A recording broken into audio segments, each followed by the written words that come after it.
Leader of the House. Thank you, Mr Speaker. Mr Speaker, the government will not be supporting this motion. Let me say a few points about why that is.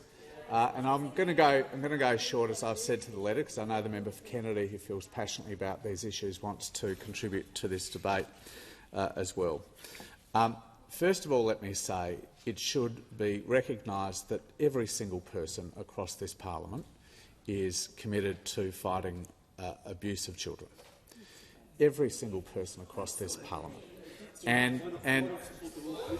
We heard you in silence about an important issue. This is an important issue, and to come in without any notice and to seek a political stunt with a suspension motion about something that is as important and as sensitive of this sends a pretty clear signal about what this is about. This is about trying to create a political point against the government. Now, that's the opposition's right. That is how this building works.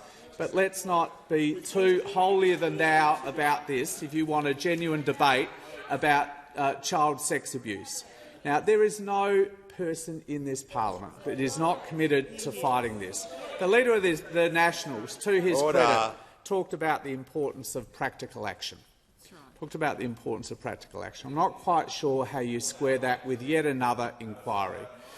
Tell you a bit about practical action. In the May budget, the Minister for Social Services here committed more than $500 million in practical action to fight the abuse of women and children, including more than $250 million particularly directed at the abuse of women and children in First Nations communities. That is practical action. Order. Members on my right and members on my left. There's far too much noise in this debate, and members are interjecting who are not in their seats, which is highly disorderly.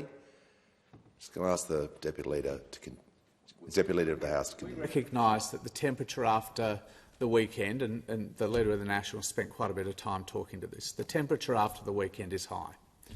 A lot of people were hurt through this campaign. I can tell you, as the Minister for Health, as we monitor the rate of calls to hotlines used by First Nations communities across the debate, this has been a cause of very high levels of distress, from people who led the debate to people at a grassroots. I'm not quite sure why people are interjecting about this. This is a serious point I'm trying to make, is that people across the political spectrum were hurt and had distress caused to them through this. And so I don't think it's of any use, after a period of such high temperature and such significant distress, particularly across the First Nations community of Australia, to start trying to rank the levels of distress. This is extraordinary, really, quite extraordinary. We are trying to have a debate that takes the temperature out of the result on Saturday, that gives time for the dust to settle, to listen to Indigenous communities about the way forward in reconciliation and closing the gap.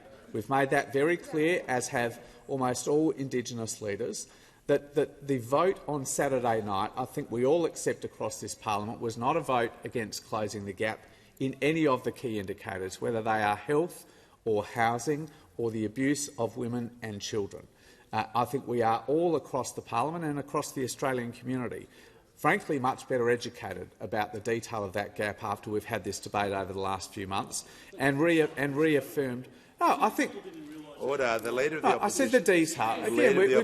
Again, we've got angry interjections. I can tell you. In health. Members on my left. And as a former health minister, he should know that the level of detailed understanding in metropolitan communities about, for example, rheumatic heart disease that was largely eradicated in city communities in the 60s and 70s, has increased dramatically over the last couple of months, and that, regardless of what you think about the result on Saturday night, is a good thing.